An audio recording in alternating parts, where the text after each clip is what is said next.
Before we begin, shout out to AM1. I know it's a random shout out, but you have a lot of individuals here who talk about what they do and what they're going to do and how they're going to do it and who they're going to do it with and what they're doing it for or who they're doing it for and who they're doing it to and whose back is being bent over, whose couch blown out. We've heard all the stories.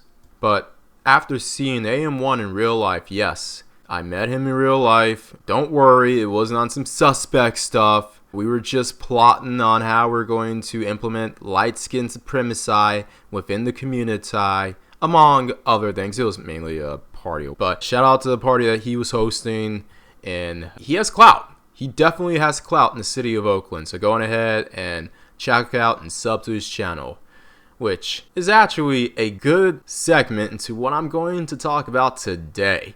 As far as what you see here, a lot of individuals have been asking me about this. A lot of people have really been wanting to know how I feel about a certain topic. But I figured to use this to capture the attention of the masses, and that is Barack Obama's biggest failure. Now, some of you can possibly guess some of his obvious failures while he was in the White House, and compared to some other presidents, let's be honest, was he the most disappointing president of all time? Yeah. But was he the worst? Please.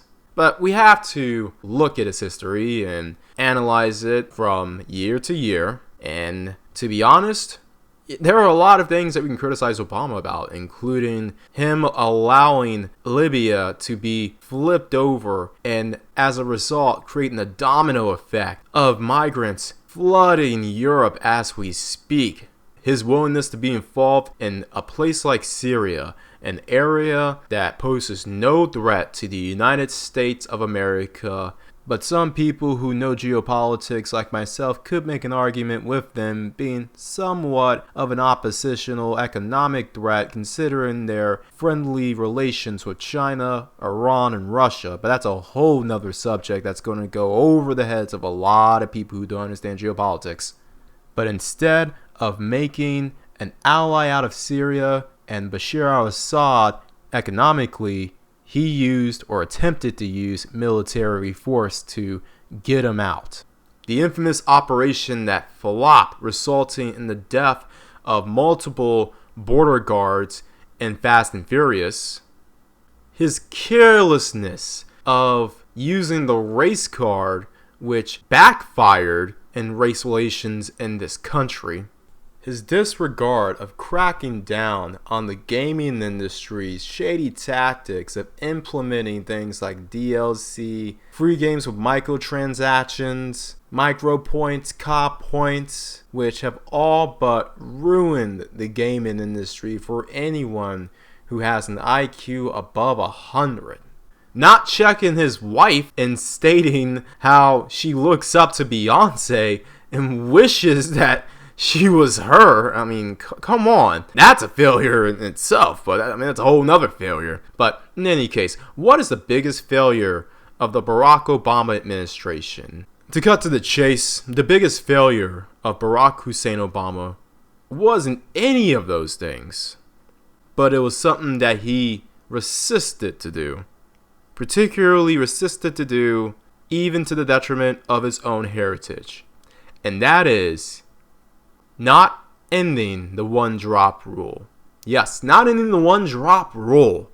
Why do you say that, Xanatos? Well, for obvious reasons. One, the guy's biracial. He's mixed. If you haven't realized, he isn't the first black president. He's the first mixed president, or visibly mixed president, if you believe in the theories of how some other presidents like Abraham Lincoln or Dwight D. Eisenhower have some black ancestry in them.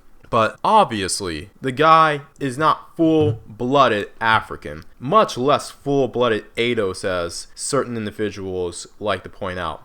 Now, as far as this is concerned, I get it. You Anglos and you Negroes in this United States are still fixated on something that has been scientifically debunked multiple times, especially by scientists outside of this country. Funny, everyone else outside of America can debunk race, but we can't even put that statement that race is a social construct and there is no geno difference between races in a freaking science textbook. We can't do that, or if we do, it's in a freaking paragraph at the end in the hopes that the science class on who teaches it doesn't make it that far. But that's a whole nother subject for a whole nother day. But nonetheless, Americans, for the most part, are in their fifis when it comes to admitting that race is a social construct. And as far as this is concerned, I don't blame President Obama in not highlighting his white American ancestry. He was struggling with the ADOS vote when they found out he wasn't a real brother. He talk white. Look at Barry. That Barry boy, that Obama. Who you think he is, coming from Africa or Kenya or Nigeria or Hawaii, where he was playing around with those snow bunnies and those island bunnies and those East bunnies. He got to play around with the girls when he was a teenager because Hawaii was a progressive state. But man, I was in the hood and all I could get was the mama of these scraggle daggles and about his dad, about his pops. I don't care if his pappy's from one of those places. He's still a light-skinned boy. He's still half-breed, though. He's looking around talking about, hey guys, it's me. I'm Barack Obama, and I'm running for president, and I'm gonna make things great again. Oh wait, that's not my quote. Some dude's quote from the future. I'm gonna implement change that you can believe in. Man, get out of here with that, man. What they change in this country? You can give me some change, nah, man.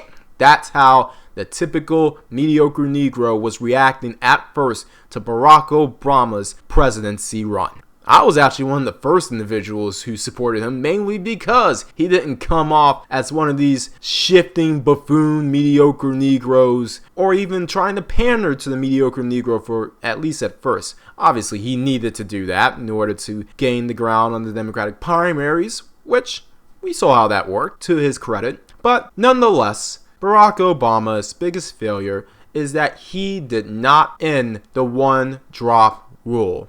This may hurt some of my darker skinned dudes out there, and I don't mean this as a way to divide myself from my darker skinned brethren. This is not what that means at all. However, we have to be fair when it comes to this. This is a very sensitive subject, I know, and I know this is teetering on the colorist line, I know, but we have to admit that there are individuals, particularly those who are of the community, hell, even some light-skinned people of the community, who have utilized other light-skinned and biracial individuals as pawns, ploys, and tools in their agenda to keep themselves on the upper side of the community totem pole.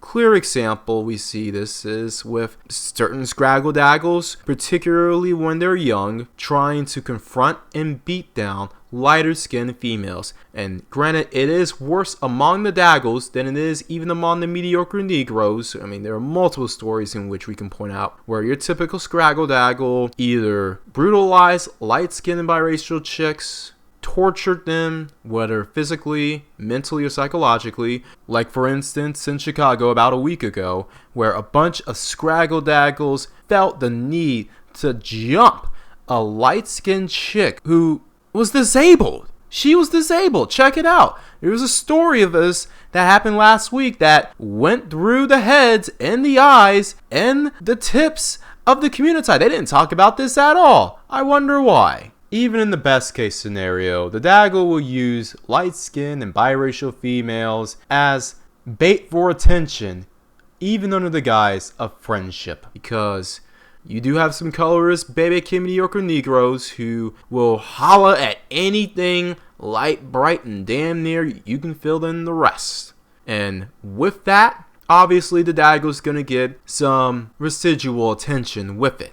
But we also saw this with some mediocre Negroes. You know how a lot of them want to use the card of, well, you know, you black too, sister. Look.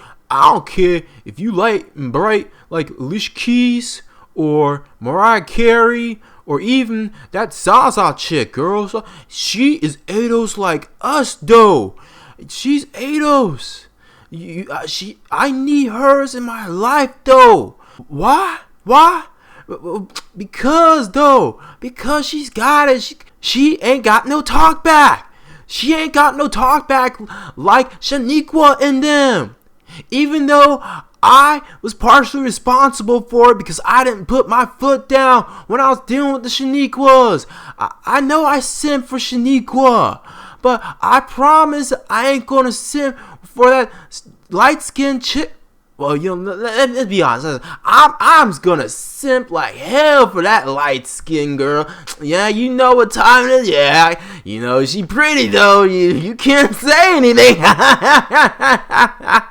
You have these individuals who will claim that light-skinned chicks are black too in order to justify their own version of either colorism or running away from the problems they created in creating the Scraggle Daggle. And another thing this mediocre Negro does is, while praising light-skinned women as black, they'll crap on biracial and light-skinned dudes all day, talking about how they're mulattoes, half-breeds, etc.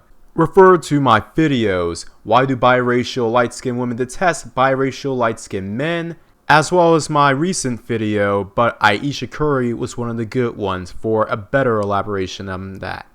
And we see this on the opposite side of the spectrum too, when it comes to the Daggle claiming that the light-skinned chicks are not black. However, on the opposite side, you have the Daggle trying to go after light-skinned dudes in order to create pretty kids, and also on both sides, Daggle and the mediocre Negro, to avoid not being called sellouts, to avoid being called out on their preference for people who don't look like them. And I'm, for one, am not here to judge anyone who wants to go outside their race or go outside individuals who look like them, because on this channel, above all things, we don't believe in incest. Incest is bad, okay? But as far as this is concerned, there has been a very disingenuous history when it comes to lighter-skinned individuals and biracial individuals and the former rotting corpse of the so-called black community. Shout out to Kerry Gakade Jones. If you need a blatant example on that, look at how many biracial and light-skinned people are actually together. When was the last time you saw a biracial dude and chick, or a light-skinned dude and chick paired up, hugged up with each other, especially in the community? I'll wait. There are even channels that are now dedicating themselves to highlighting the struggles and triumphs of lighter-skinned and biracial black Americans. Do not think for 1 second that these channels are just going to be anomalies that will fade into the internet oblivion. This is going to become the norm as the years go on. The days of the light-skinned individuals repping the hardest for black America are numbered. And shout out to those who have and do. Yes, there are a lot of noble, honorable, and otherwise cool darker-skinned dudes and chicks that I have and will ally myself with. I mean, you see my co-host Snow Bunny Sundays. If you haven't seen him, well, I'll just say this. If you've seen Mr. Lucario, the dating coach guy, those two are related. Honest to goodness, I swear, those two are freaking related. Both of them don't want to admit it, but they're related. Any case, as far as this is concerned, this isn't meant to divide the races, to cause division, or to create some sort of buffer class so that light-skinned and biracial individuals can get less heat in this country, although granted, that probably would be the result of this by default. But as far as this is concerned, Barack Obama's biggest failure is not admitting that he was the first mixed president and subsequently ending the one-drop rule. It needed to be done. It's going to get done one way or another. But the question is, will it be done in a cordial way in which individuals of African descent, no matter how much a percentage they are, can work as allies? or as individuals working beside each other because they're just fellow men and women? Or will this end in the way I predicted in The Three Fates of Black America? Let's hope it's not the latter, but if it is, everyone else out there, always bet on X.